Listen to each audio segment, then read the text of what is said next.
Assalamualaikum warahmatullahi wabarakatuh. Saya Hasbullah dengan NIM 20300 121 017 dari kelompok 9 kelas MPA.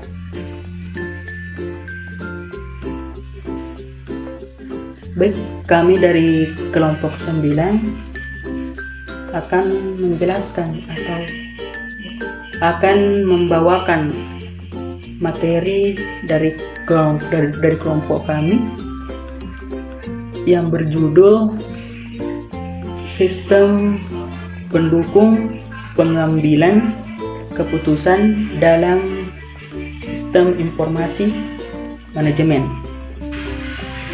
Baik, sebelum kita melangkah ke videonya, kita lihat dulu intro berikut ini.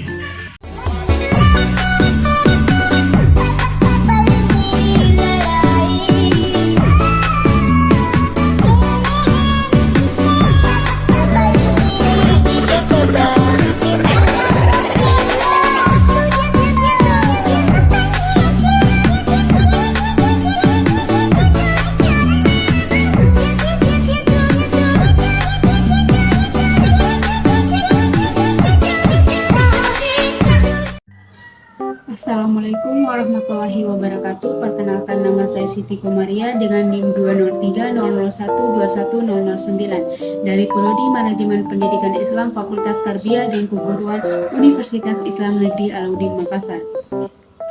Di video kali ini saya akan menyampaikan materi mengenai sistem pendukung pengambilan keputusan. Sebelum kita melangkah lebih jauh, saya akan menjelaskan apa itu sistem pendukung pengambilan keputusan. Sistem pendukung pengambilan keputusan merupakan suatu perangkap sistem yang mampu memecahkan masalah secara efektif dan efisien, yang bertujuan untuk membantu pengambilan keputusan yang informasinya diperoleh dengan menggunakan model pengambilan keputusan.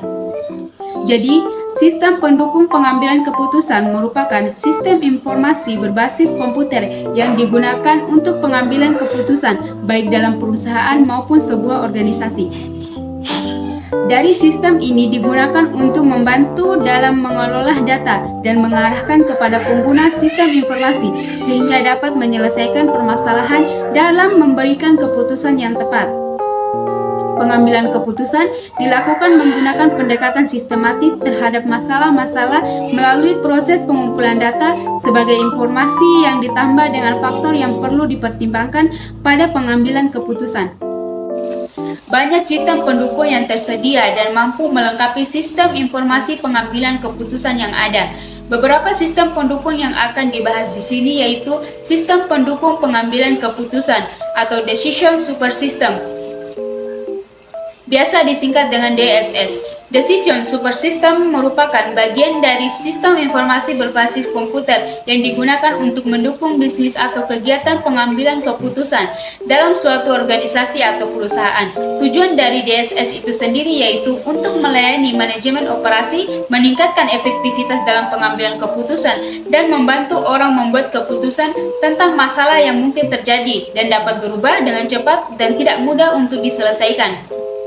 Adapun tujuan dari DSS bagi manajer adalah yang pertama, membantu manajer membuat keputusan untuk mencegah masalah semi terstruktur, contohnya yaitu mengenai laporan keuangan. Yang kedua, mendukung penilaian manajer, bukan mencoba menggantikan. Decision Support System tidak dimaksudkan untuk menggantikan manajer, melainkan bekerja sama dengan manajer. Selanjutnya yaitu penerapan DSS dalam perusahaan. Decision Support System banyak diterapkan di organisasi-organisasi yang sudah mapan. Banyak cara yang digunakan untuk menerapkan DSS guna membantu mempertajam proses pengambilan keputusan.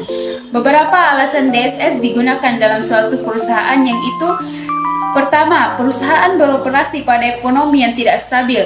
Yang kedua, perusahaan menghadapi peningkatan kesulitan dalam hal melacak jumlah operasi-operasi bisnis. Dan yang ketiga, sistem komputer perusahaan tidak mendukung peningkatan tujuan perusahaan dalam hal efisiensi.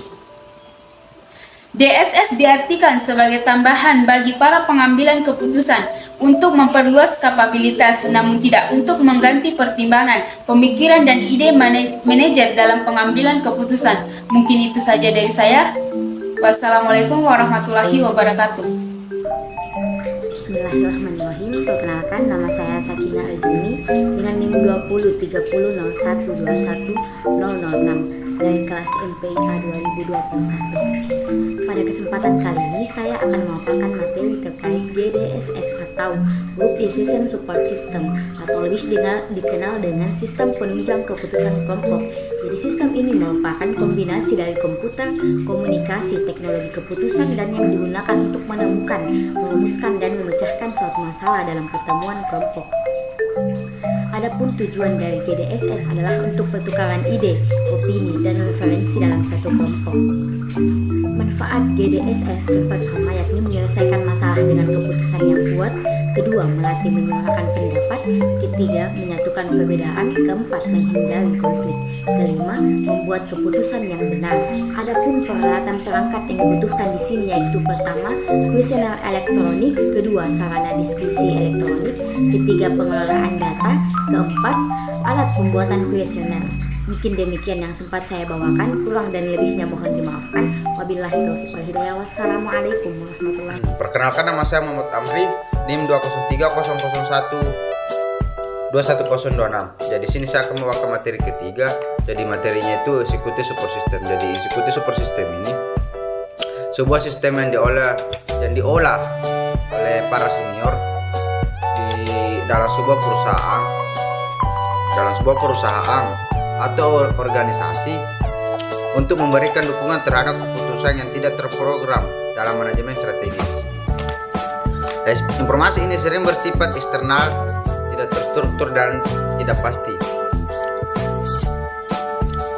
Lingkup dan koneksi informasi yang tepat seringkali tidak diketahui. Sebelumnya, informasi yang diberikan oleh eksekutif support system ini antara lain itu informasi pasar, informasi teknologi, dan informasi investasi. Jadi dalam sistem pendukung pengambilan keputusan eksekutif sering dipertukarkan dengan eksekutif informasi sistem atau EIS. Namun ada juga yang membedakan keduanya. Jika dibedakan, eksekutif support system ini, informasi sistem ini sering definisikan sebagai sistem informasi berbasis komputer yang menyajikan kebutuhan informasi puncak. Sedangkan kalau executive support system adalah sistem pendukung kompetensi yang mempunyai kemampuan lebih dari eksekutif informasi sistem. Jadi executive support system ini menyangkut juga sistem komunikasi, otomatisasi kantor, dukungan analisis, dan intelijensiasi. Executive support system ini dibangun terutama untuk menyajikan gambaran operasional suatu organisasi, melayani kebutuhan informasi eksekutif puncak, menyajikan tampilan yang sesuai dengan pengguna, menyajikan penelusuran dan pengendalian yang tepat waktu, dan lain-lain. Karakteristik utama yang dimiliki executive support system ini adalah kemampuan melihat rincian dan informasi yang ringkas. Jadi menginformasikan faktor keberhasilan kritikal, akses status, analisis, pelaporan eksepsi, penggunaan warna, navigasi informasi, dan komunikasi. Jadi satu kemampuan dari executive support system ini yaitu kemampuannya menyajikan data rinci atas informasi yang ringkas. Jadi kelebihan executive support system ini jadi saat itu mampu menganalisa data, dua itu meningkatkan daya saing organisasi di pasar, tiga itu sistem pelaporan yang lebih baik, empat mengurangi waktu untuk mencari informasi, lima itu pemahaman masalah dan keadaan perusahaan lebih baik, enam itu manajemen waktu yang lebih efisien. Namun ada juga kekurangan dari executive support system ini. Jadi kekurangannya itu fungsi terbatas, sistem bisa menjadi lambat, sulit menyimpan data terkini, itu dapat menyebabkan data sering valid dan tidak aman, dan terakhir itu tidak cocok untuk perusahaan yang kecil. Jadi sekian dan terima kasih. Saya Muhammad Amri. Wabillahi taufiq wal hidayah. Assalamualaikum warahmatullahi wabarakatuh. Baik, sekarang kita memasuki di materi sistem pakar atau yang sering kita sebut dengan expert system. Secara umum, Expert system adalah sistem yang berusaha mengadopsi pengetahuan manusia ke komputer agar komputer dapat menyelesaikan masalah seperti yang biasa dilakukan oleh para ahli. Expert system tidak untuk menggantikan kedudukan seseorang pakar, tetapi untuk memasyarakatkan pengetahuan dan pengalaman pakar itu sendiri. Sistem ini biasanya digunakan jika organisasi atau instansi harus memberikan keputusan atas suatu masalah yang kompleks. Yang dimaksud dengan kompleks di sini yaitu masalah yang berat yang harus diselesaikan secara berkelompok. Sedangkan secara khusus, pengertian dari expert system adalah paket komputer untuk memecahkan atau mengambil keputusan atas suatu masalah spesifik atau terbatas yang kemampuan pemecahannya dapat sama atau melebihi suatu tingkat kemampuan seorang pakar. Sekarang kita akan membahas mengenai apa sih keuntungan sistem pakar bagi manajer. Nah, yang pertama itu memungkinkan manajer untuk mempertimbangkan lebih banyak alternatif dalam proses memecahkan suatu masalah. Yang kedua, manajer yang menggunakan sistem pakar dapat menerapkan logika yang sama seperti seorang pakar pada umumnya yang sudah ahli.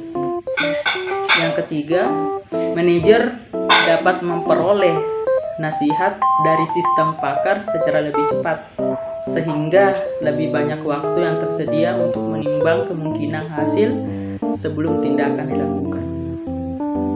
Yang keempat, membuat keputusan yang lebih konsisten. Nah, sekarang kita akan membahas mengenai apa sih keuntungan sistem pakar bagi perusahaan. Kan tadi kita sudah menjelaskan apa sih keuntungan sistem pakar bagi manajer. Sekarang kita akan membahas sistem pakar manfaat sistem pakar bagi perusahaan. Nah, perusahaan yang melakukan atau yang menerapkan sistem pakar memungkinkan kinerja perusahaan lebih baik karena manajer perusahaan memiliki kemampuan yang lebih luas dalam memecahkan masalah melalui penggunaan sistem pakar. Baik, mungkin cukup dari itu yang bisa saya sampaikan, dan saya juga menutup dan mengucapkan terima kasih kepada teman-teman kelompok saya yang sudah menjelaskan materinya dengan sangat baik, dan kami dari kelompok 9 mengucapkan terima kasih atas perhatiannya dan sudah menonton videonya. Semoga video ini dapat bermanfaat bagi teman-teman yang melihatnya. Sekian dari kami, lebih dan kurangnya mohon dimaafkan. Assalamualaikum warahmatullahi wabarakatuh.